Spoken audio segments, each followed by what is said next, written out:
Because you can be on an airplane, you're like one of 200 passengers, you're on a flight, 30,000 feet in the air in the middle of the flight. If you just decide to do this, you're sitting in your seat and you just start going like this, you go, "Mwah! Mwah! Mwah!" If you do that and don't stop doing it, they will land the plane.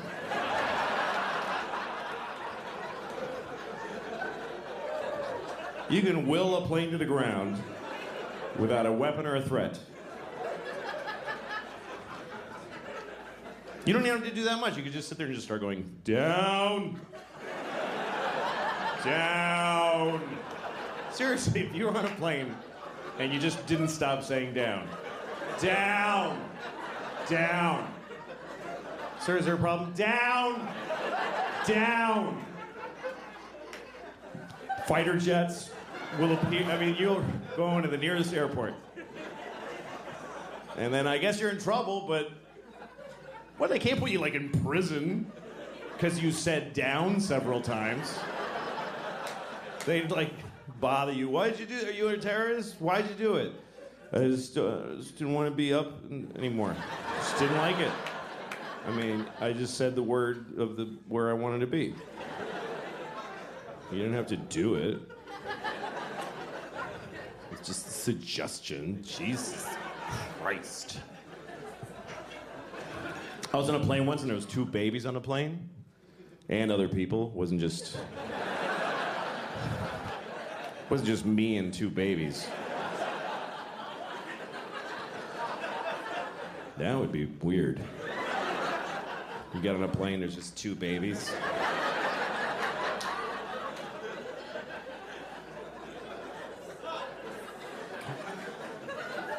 Come on, we're leaving soon. He's the pilot baby.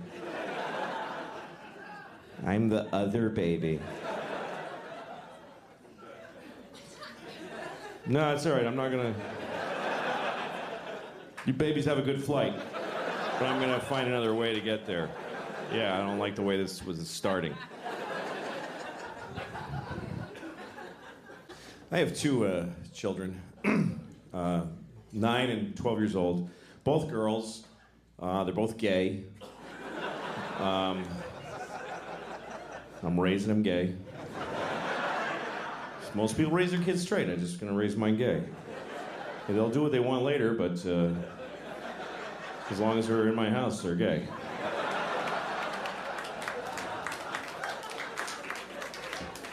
I tell them every day, you're gay, honey, good night. Go to bed. Brush your gay teeth, gay honey. Don't forget to be gay.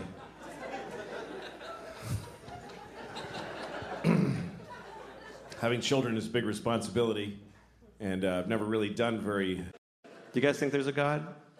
How many of you, by applause, believe there's a God? How many people? All right, it's about 30 out of 1,400. That's nice. That's nice. That shit's over.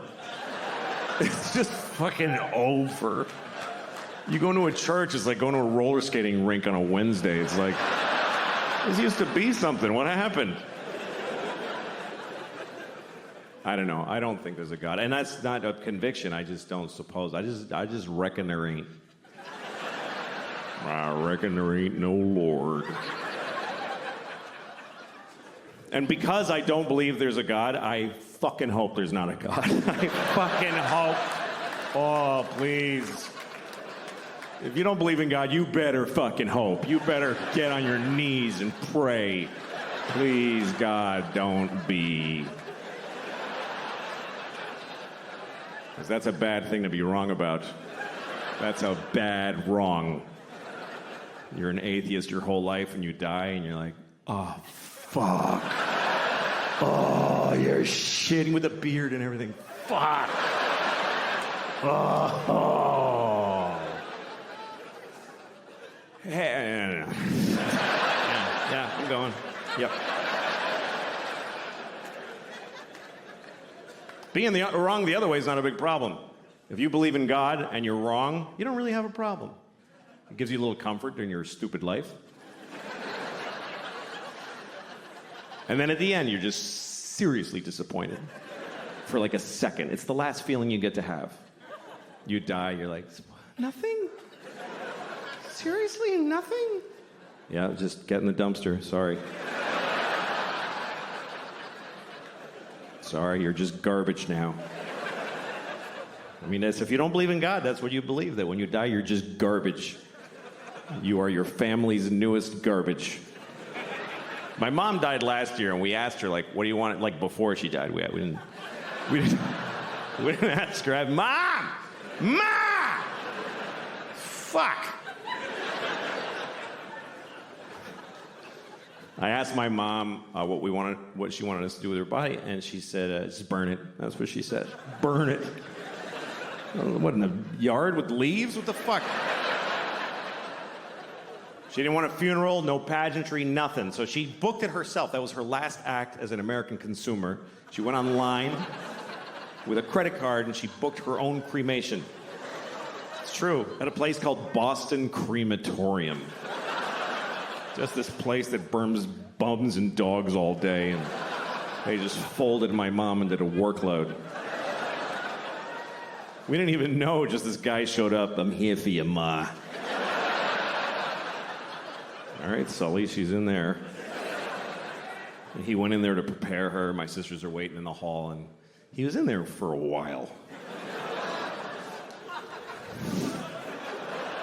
I didn't say anything. I was just saying he was in there with my mom for a long time.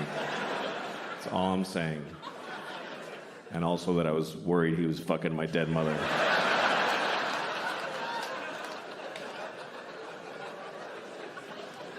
Anyway, then he brought her out in a kind of a nice bag, and he put her in a van.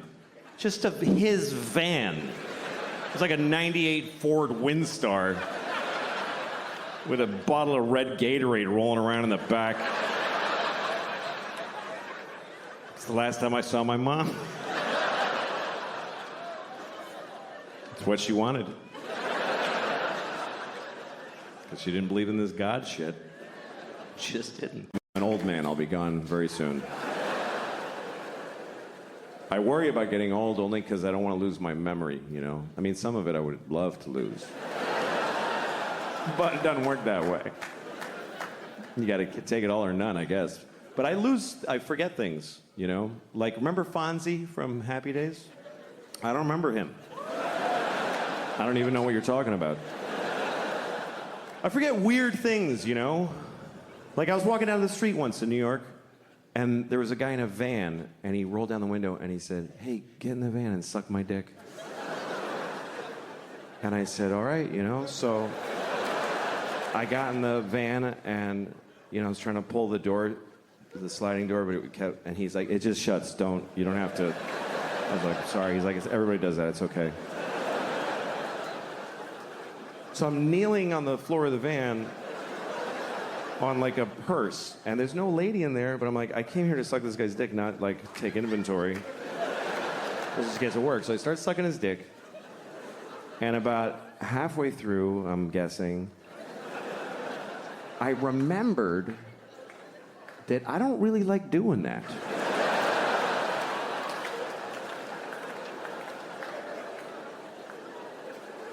Senior moment. But I love traveling because you see people. I love to see people. I watch people in their lives. That's the fun part. I was in Glasgow, Scotland. I saw something I hadn't seen before. There's an old Scottish man with a little boy holding his hand, and they're walking together. Really sweet. Then they get to the train, and the man says goodbye to the little boy. He kisses him on the lips for a long time. I was like, fuck, they do that here? Like, it's like making out with, like, just kissing. And the kid had his hand on the back of the guy's neck. Like, there's just, And I was like, oh, no. Then I look closer and I realize, oh, it's not a kid, it's an old lady. It's like a little Scottish old lady with red hair, you know? Then I looked even closer and I realized, oh, no, it is a kid. And he looks really old because life is hard there. His dad keeps making out with him. That'll put the miles on your face. I was in Ohio and I went to the zoo You go to the zoo when you're at another town, right? You don't go to the zoo where you live. It's not like you're at your office. Fuck, I should hit the zoo. Shit. It's gonna close. Damn it. I just really want to see a monkey right now, really bad. It's gonna be a bad night if I don't look at a monkey right in the face. Gonna hit both my kids if I don't see a monkey.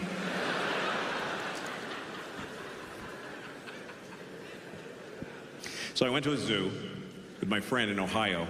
We went to see the lion. It's always a shit lion. It's never a good lion. He's never going, rawr. He's just laying on a fake rock, eating lamb from Costco. And my friend said, that's depressing. They should free that lion. It's like, what are you seeing in your mind right now? He said they should take him to Africa. And what, just let him out of the car? Hey, good luck, lion. And the lion's like, what the fuck is this shit? Then the African lions find him. They're like, hey, how you doing? Where you from? You're one.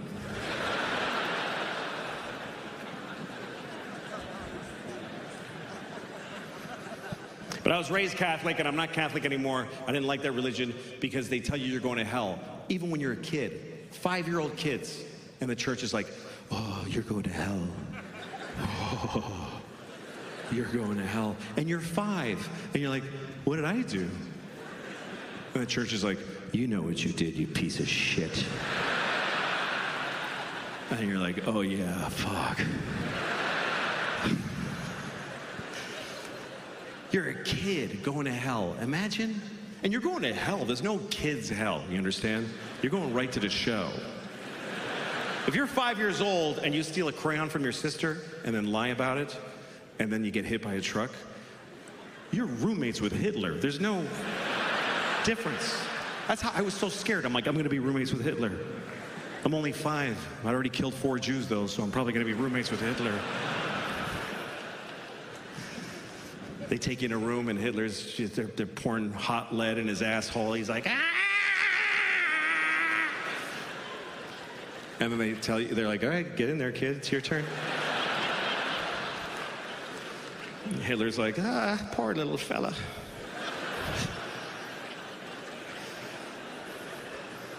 Poor Hitler. I mean, at this point, he's been down there for 75 years. I bet Hitler's nice now. I bet he's like, I don't know what I was thinking. It's probably Hitler who greets you when you get to hell. You know, he's like, hi. Yeah, it's me. Yeah. What's that? Yeah, it's pretty bad. It's pretty bad. Yeah. What? Oh, yeah, sure.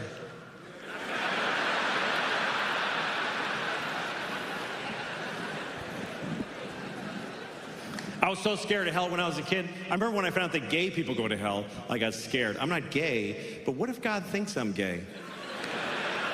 What if I come off a little queer to the Lord? He might be happening to look when I hit my toe, and I'm like, ow. And he's like, oh, I know where you're going, you faggot. I mean, that's not what I believe. I don't believe that. God doesn't hate you because you're gay. God made you gay because he hates you. No. I'm just kidding. I'm kidding. There's no God. But, I don't know. But you know who I feel sorry for? Besides Jesus and Hitler? You know who I really feel sorry for is a gay man's sperm. Just think about that for a minute. Being the sperm in a gay man, that's a tough destiny. That's rough luck. Because if you're gay, that's terrific. But your sperm is not gay. Your sperm is just excited, like, we're next, fellas, here we go.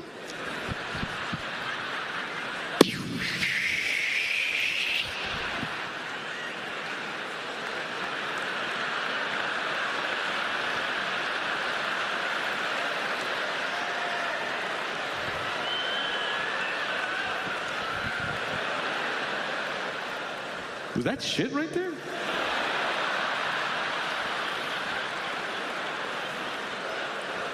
Who's shitting this chick's pussy?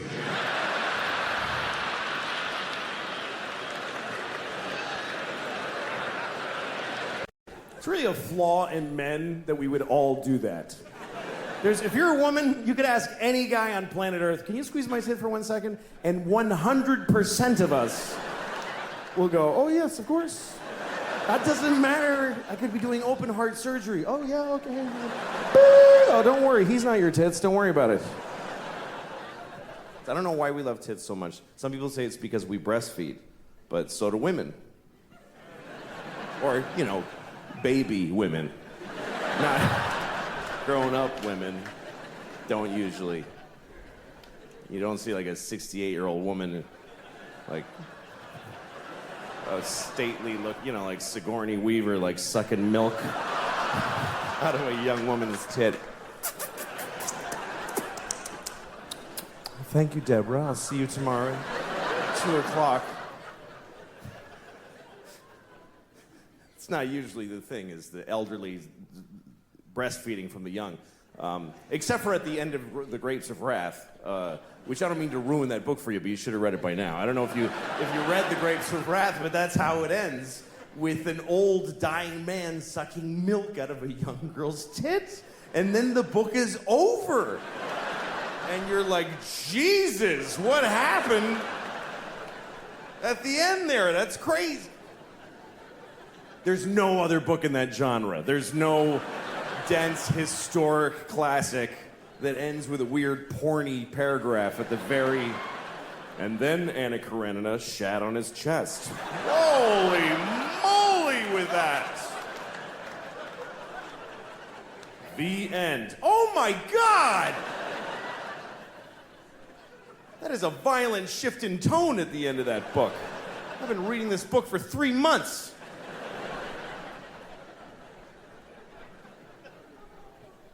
But we do, we love tits. And you always know a tit. You always know a tit. You know, like, you ever been in a crowded place, like a subway or a sports stadium, and you're smushed in with other people, and your elbow touches a tit behind you, like, that's a tit! I just touched it! I know that was a tit! I know it! Because the sensitivity of the male elbow to tit flesh specifically is unbelievable. Just to tits, because you could drive a tack in there, I'm not gonna feel it. But a tit, through a shirt and a sweater and a jacket, and her jacket, sweater, shirt, and bra, somehow, I said tit, I touched a tit. I touched a tit.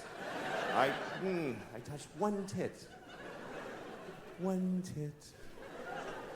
That's rare to touch one tit. It's like a 4-leaf clover.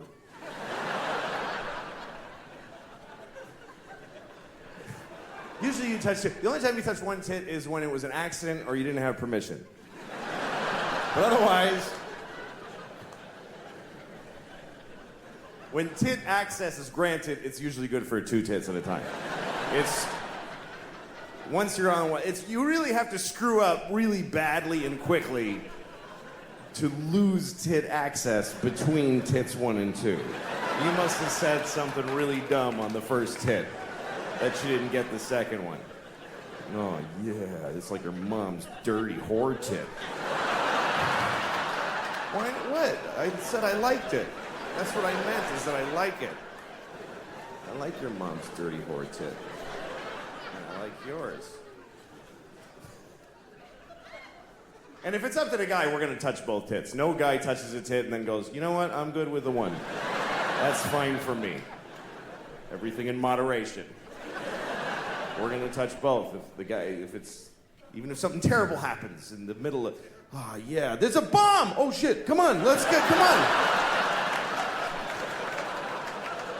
your tits out of here.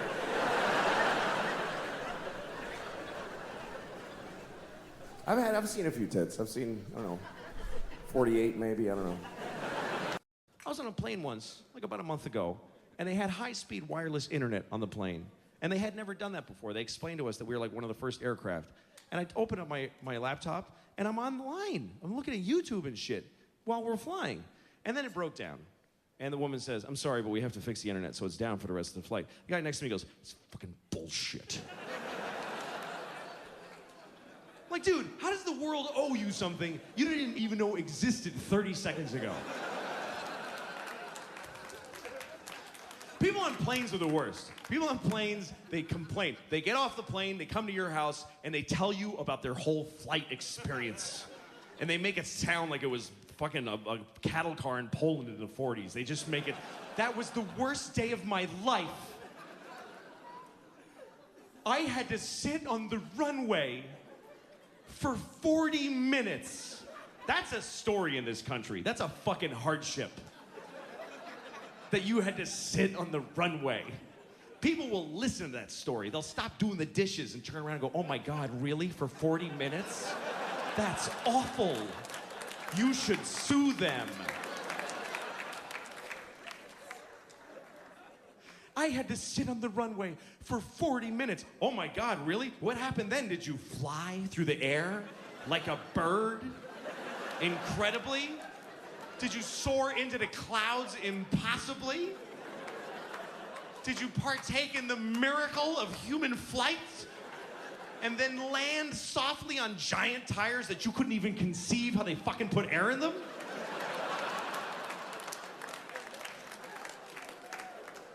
How dare you?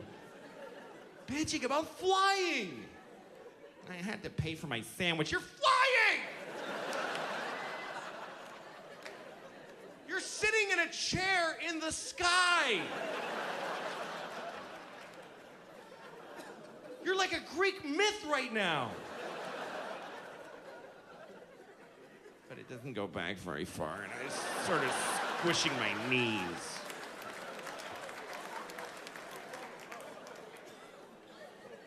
The Wright brothers would kick us all right in the cunt if they knew. If you could go back in time to Orville Wright and go, hey, dude, I had to sit on the runway for 40 minutes. And he'd be like, oh, shit, well, let's not even bother then. Hey, Wendell, shut it down. They make you wait for a bit. That hardly seems worth it. There's always delays. That's what everybody complains about. There's always delays when I fly. Really? Delays. It's too slow. Air travel's too slow. New York to California in 6 hours. That used to take 30 years to do that. And a bunch of you would die on the way there. You get shot in the neck with an arrow and you go, oh, and fall down. And the other passengers would just bury you and put a stick there with your hat on it and keep walking. And one of them would fuck your wife and have 3 babies. And all the old people would die. You'd be a whole different group of people by the time you got to California. Now you watch an Adam Sandler movie and you take a big runny dump and you're there. Being a sperm inside of a gay man, this is hard luck. Because if you're gay, that's great. But your sperm is not gay. Your sperm is just excited, like, we're next, fellas, here we go.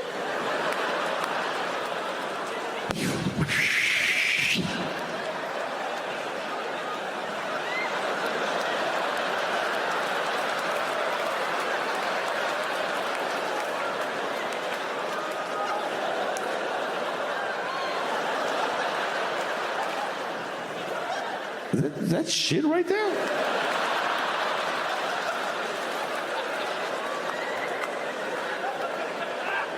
Who's shitting this chick's pussy?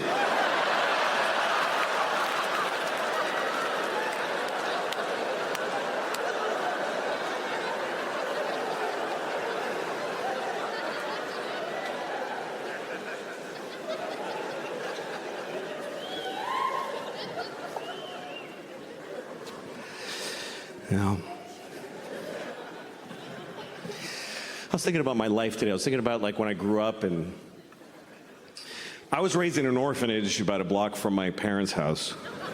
And it's a joke. My father is Mexican, And my, yes, 6 of you here. My father's Mexican, my mother is dead, so I'm half dead on my mom's side, and I'm half Mexican. A lot of people don't believe I'm Mexican. When I tell them I'm Mexican, they say stupid things. They say things like, how can you look like that? What do you mean, how? Like I'm trying to, like look, I'm not Mexican. No, I'm not Mexican at all. Then I get home like, oh, señor.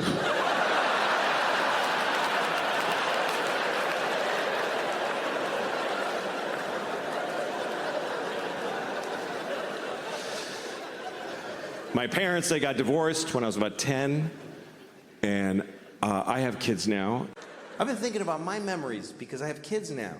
And my kids are at an age where I remember being their age. I remember being a 6-year-old. I remember being a 9-year-old. And that's a big threshold that my kids have crossed, is that I remember being their age.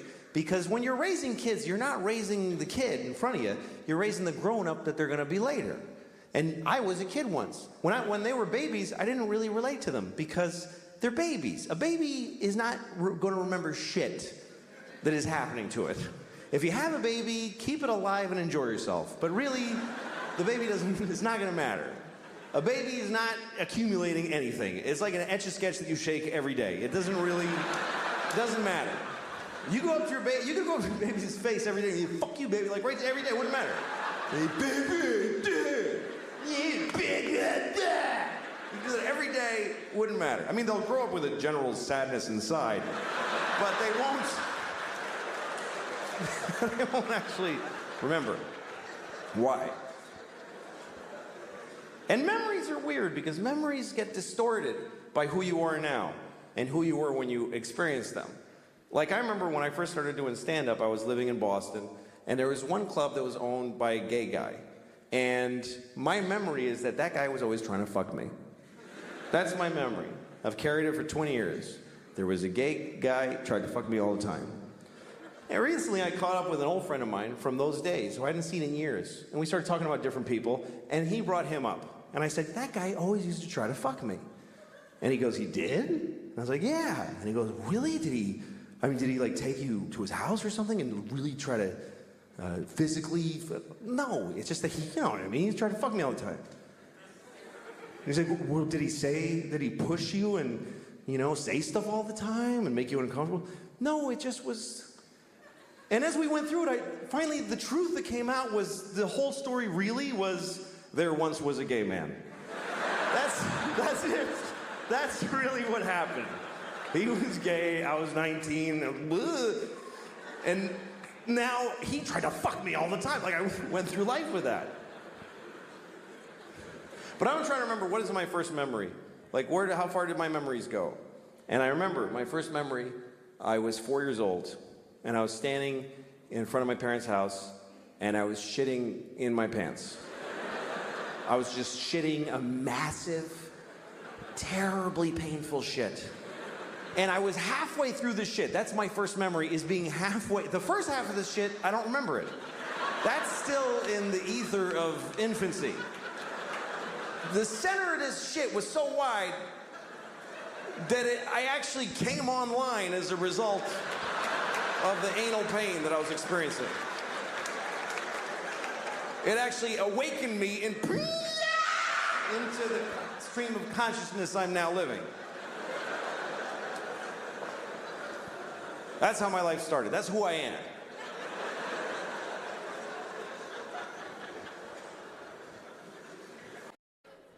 It's amazing how different shit is now. And it hasn't been this way for a long time. It's been a very short time. Everybody has a phone in their pocket. It didn't used to be you had a phone. Just a few years ago, nobody had their phone. It was just the phone.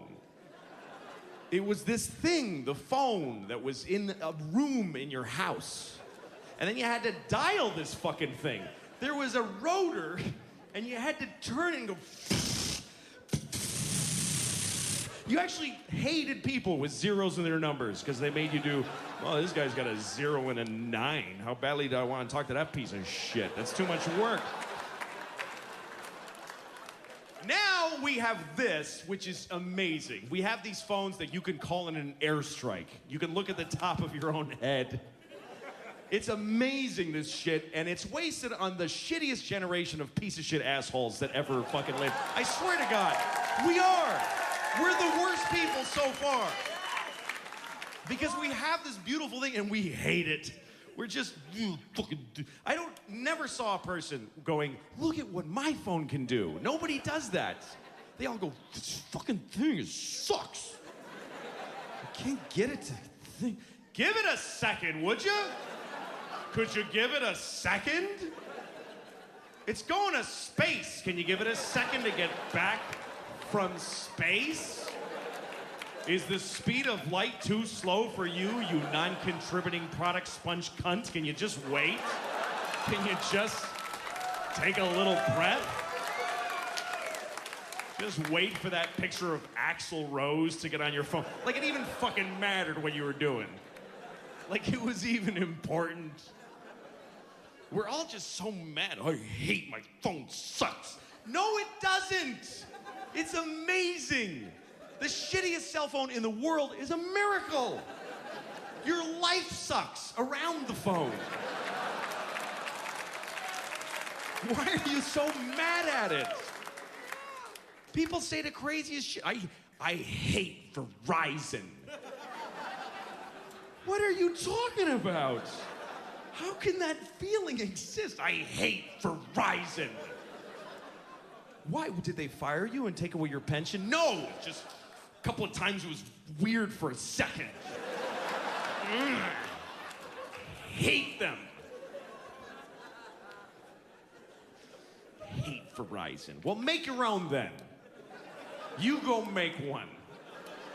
Make your own network. Get some hubcaps and climb some trees. See how close yours is to perfect. Why would it be perfect? Really, it's as good as it is. Why do we expect it to be fucking perfect all the fucking time? We're not contributing. We're not helping it be perfect. We don't even know what is involved. Do you have any idea what is involved in taking your thing that you said that nobody needs to ever hear ever? When you go, hey, what's up, dude? And a little invisible magic angel takes it and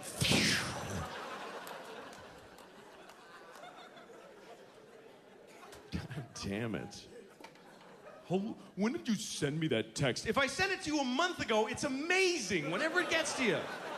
It's amazing. Whenever it gets to you in your chosen fucking font, it's incredible.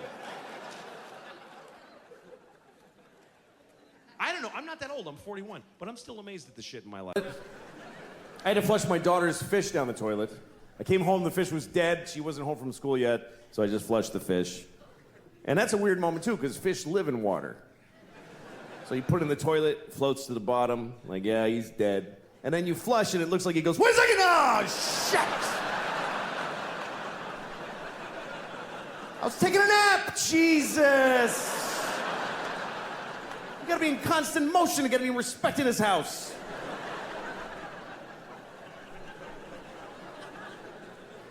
And then my daughter comes home. Why did he die, Dad? Come on, what am I gonna say? Why did he die? Because who gives a shit? That's the reason. That's the actual reason. Is because it didn't matter that he was alive. That's why he's dead. He didn't know his name and he didn't love you back. These are the facts about that fish's life. My daughter likes fish. That's fucking stupid. Don't do that because you just...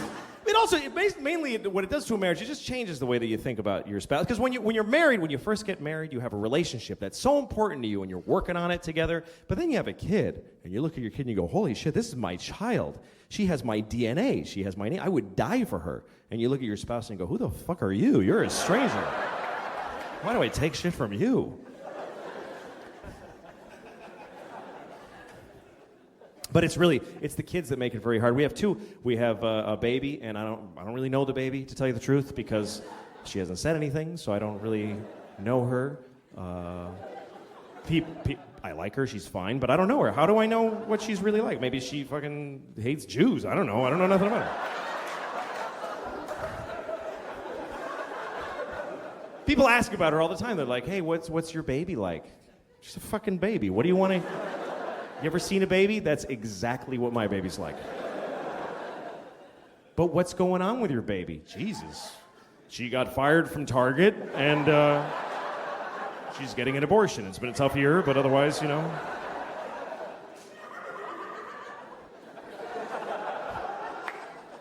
It's not a very complicated relationship with a baby. It's just somebody I have to make not die. That's really what the whole thing is.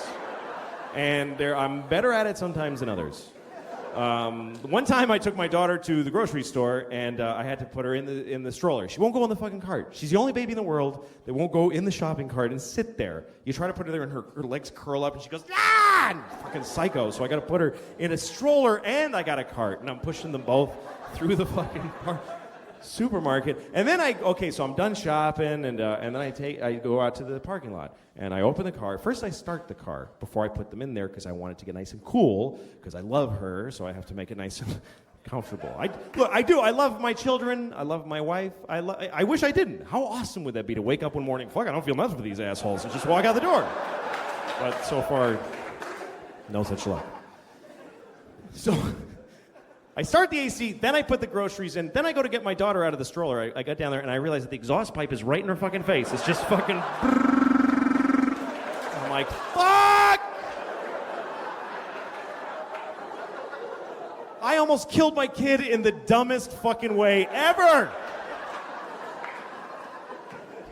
If she died like that, I couldn't tell her mom. I couldn't fucking go home with that story. Well, I put her in the fucking, I don't know, I didn't realize. Fuck you, yeah, I don't know. I'd have to throw her into traffic. Help, that would be better. To actually tell her that I threw her into traffic.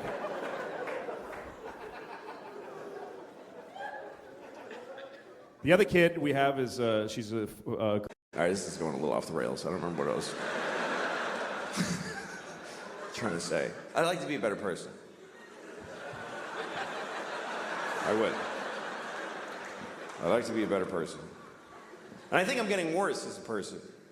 Because as you get older, you start finding out, let me give you an example before I rented a car a couple weeks ago in Los Angeles, had the car for a few days, and then when I went home, I had to drop the car at the rental place. You gotta go to the rental place that's off the airport, give them the car, give them your thing with the mileage, you gotta get on a bus, and then go to your terminal and check in.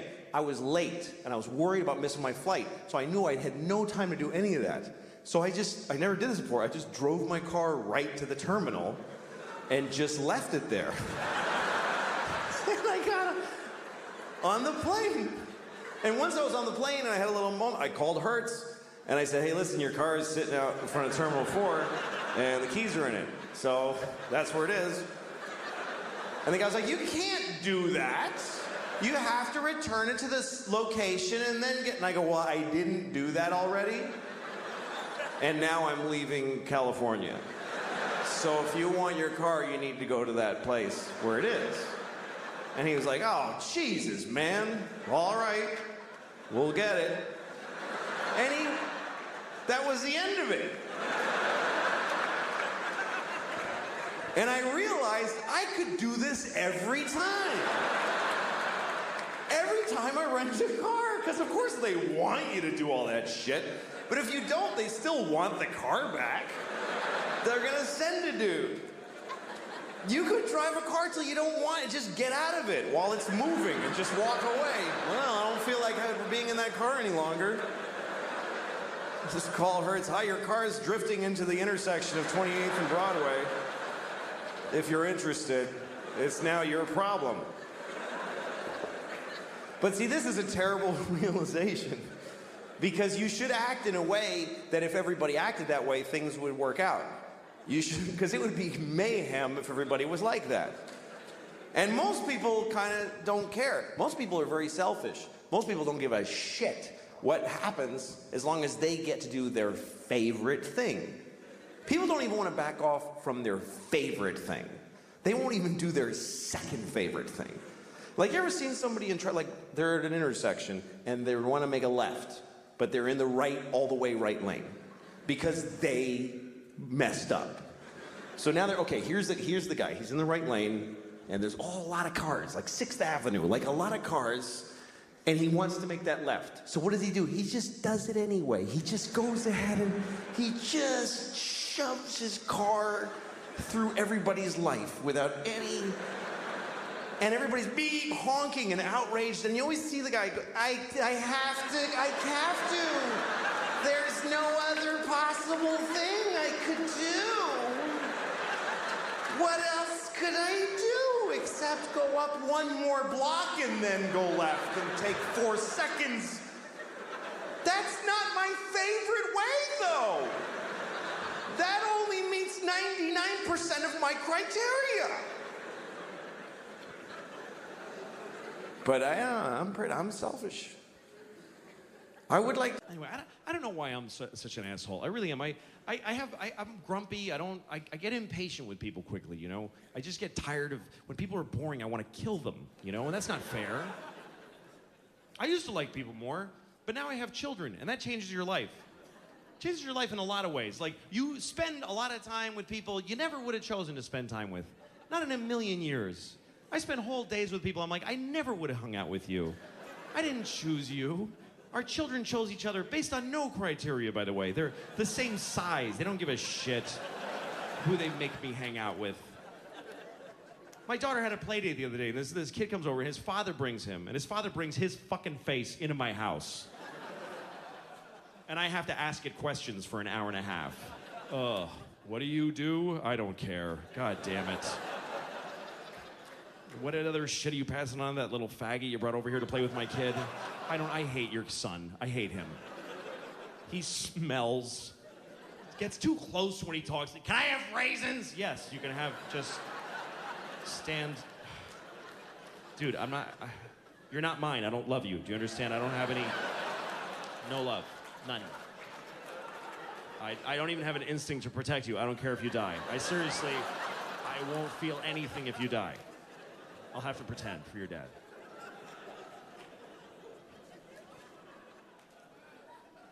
I like kids. Parents made a lot of mistakes. Some of them big, some of them small, you know? Like, I'm still a person. I still am an idiot. You know, still, like, I got high one night. I got really high. Because I don't do drugs. I never do drugs. Never. So that when I do, they're way more fun. To me, that's my best advice about drugs. If you want to enjoy drugs, never do them. Never. Because then when you do, they're actually fun. Because when drugs are part of your life, they're just another pain in the ass in your life. It's just, my drugs suck. I don't want to have that problem. I always want to be that person where it's a new thing. Somebody's like, hey, you want to try this? And I'm like, oh, I don't know. I should. It's crazy. I don't even know how to do it. I mean, what is this? Anyway, I got my friend had a vape. I'm a little worried, honestly, by the young people with the vaping and they just do this and then they just vape and they just stand on the corner and puff and look at the fucking thing. And I miss you. That's what it is. I miss you people. Because you used to stand around like this, and I get to go, fuck that one, and that was okay. But now I'm just looking at the top of people's heads now. But I didn't realize how, like, my friend, I have a younger friend who vapes, and she told me it's just to kind of like calm down. She's like, I barely feel it, you know? Sometimes it helps me sleep. So one night we're hanging out, and I'm like, I'm gonna go home and go to sleep. I mean, I'll just try it. So I took one little tiny hit. I was insane. I was completely insane. I was in my house. I couldn't even walk past a window. I had to go under the windows because I was afraid of the inside of my own brain. So I started texting people, just texting. I'm so high. I'm so fucking high. I'm so high. And I texted, another friend. I'm so high. I want to suck the pot jizz out of my own dick and get higher. That's what I wrote. I'm not bragging. I'm just telling you that's what I wrote. And I sent it. And then later I looked at my text and I was like, I think I might have sent that to my 12-year-old daughter. I think it's possible. And I didn't, but I too easily could have. Now my kids are in my phone There needs to be some very reliable firewall that says these numbers are much harder to text. That you can't just, whoops, traumatized her irreversibly. That you can go like, to write to these numbers, I have to solve the Hellraiser puzzle, and I have to, there's two guys with the keys at the opposite room that turn them at the same moment, and there's a warning, are you sure you want to send this picture of your pubic hair to your ex-wife's mother? That's how you want to break the silence 6 years since the divorce. This is my pubic hair. Look at all of my pubic hair. How have you been?